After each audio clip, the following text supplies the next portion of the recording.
सहज अछि कथा सहज रूपरे कहिबा। धरित्री संभाली रखिछि आमको, आमे भी निजको संभाली रहिबा। दायित्व नेबा समस्ते, निजको पछुआ ना अन्य को आगुआ कहिबा। खाली चिंता करिले तो हबनी, सब बेले वृक्षरे पानी देबा आउ बेले बेले रे पाप धोइबा। धरित्री आम माँ एवं आमे भी तार पुओ झियो भली रहिबा। निजको जातिरे बांटी केमिति आम माँ आगे कथा कहिबा।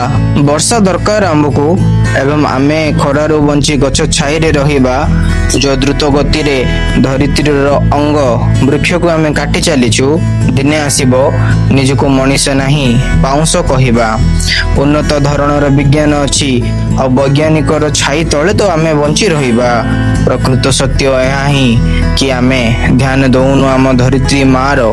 प्रथमे निजे बुझिबा तो अन्य को कहिबा। विकसित होई प्रदूषण करी विज्ञान को आगरे एवं निजको पछुआ कहिबा। निश्वास नेबा पई जेबे मिलिबोनी दूषित वायु, तो नाना प्रकार वैज्ञानिक यंत्र उपरे आमे निर्भर होई रहिबा। घर सफा करी अलिया रास्ता कड़े एणे तेणे फपाड़िबा कथा तो यह ही हैला ना।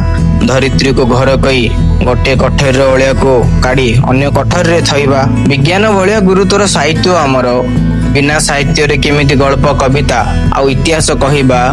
घारे औषध तो लागुची वैज्ञानिक पद्धति मनर कष्ट को कमाया पाई साहित्यिक गाल्पिक आउ कवि को शुणी शांति रे रहिबा। भूमिका अछि साहित्य रो भी। विज्ञान भलिया नुआ नुआ पद्धति को विज्ञान आउ संस्कृति को साहित्य कहिबा। विज्ञान को बुझिबा पाई बुद्धि दरकार आउ साहित्य को बुझिया पाई विवेक धाड़ी रे रहिबा।